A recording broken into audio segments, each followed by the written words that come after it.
আসসালামু আলাইকুম, welcome to my Facebook blog and YouTube channel. আশা করি সবাই ভালো আছেন। সর্বপ্রথম আমি ওয়েলকাম জানাই যারা আমার অডিয়েন্স, যারা আমার ভালোবাসার মানুষ।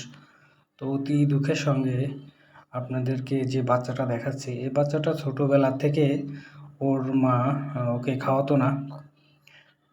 এক পর্যায়ে কিছুদিন পরে দেখার পরে দেখা যাচ্ছে যে বাচ্চাটা এত খাওয়ার জন্য অসুস্থ হয়ে যাচ্ছে। তো পরে আমি এটা নিয়ে আসি, নিয়ে আসার পরে ওকে খাওয়াই। খাওয়ানোর পরে এত বড় হওয়ার পরে দেখেন ওর চোখে কী সমস্যাটা হয়েছে। আমি এই জন্যই আপনাদের মাঝে এই ভিডিওটা দিচ্ছি যে এটা কী রোগ হতে পারে আমি আইডেন্টিফাই করতে পারতেছি না। যদি আপনারা কেউ আমার এই কবুতরের বাচ্চাটা দেখে যদি বলতে পারেন তাহলে অবশ্যই কমেন্টের মাধ্যমে জানাবেন যে কবুতরের এই বাচ্চাটার এইটার চোখে কী সমস্যা হয়েছে। বাচ্চাটা দেখেন কত সুন্দর এবং কত সুন্দর একটা কালার ছিল, অনেক ভালো ছিল। তো বাচ্চার চোখ দিয়ে পানি পড়তেছে এবং চোখটা দেখেন অনেকটা ফোলা।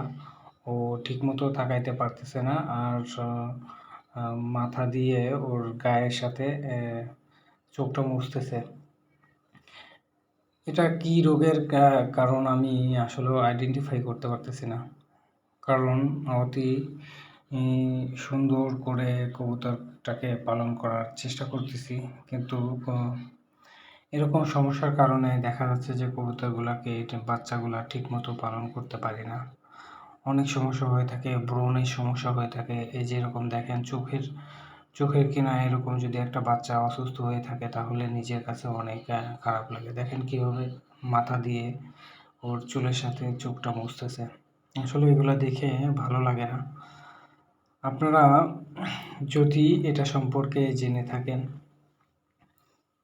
তাহলে দেখা যাবে যে আমি এটার অসুস্থতার জন্য কিছু ওষুধ খাওয়াতে পারি এবং সঠিক চিকিৎসা দিতে পারি। বাচ্চাটা অনেক সুন্দর ছিল। অনেক আশা করছিলাম যে বাচ্চাটাকে অনেক লালন পালন করব এবং কাছে রাখবো বাচ্চাটাকে। এই আশায় পালন করতে চেয়েছিলাম, কিন্তু ওর দিকে তাকালে আর ভালো লাগে না। দেখেন ওর মিটি করে তাকাচ্ছে। চোখের একটা মানুষের যখন চোখে সমস্যা হয় আসলে কতটা কষ্টদায়ক, এবং যদিও নিজে খেতে পারতো সেটাও একটা বিষয় ছিল। আর ওকে ধরে হাতে খাওয়াইতে হয়, খাওয়ানোর সময় হয়তো চোখের পাশে ধরতে হয়। এখন যে চোখের অবস্থা, ঠিকঠাক মতো খাওয়াতেও পারতেছি না যে ওকে খেয়ে বেঁচে থাকতে হবে। তো আমার এই ভিডিওটা যদি ভালো লাগে তাহলে আপনারা শেয়ার করে দিবেন যাতে সবাই এটাকে পরামর্শ দেয়। সবাই ভালো থাকবেন। আল্লাহ হাফেজ।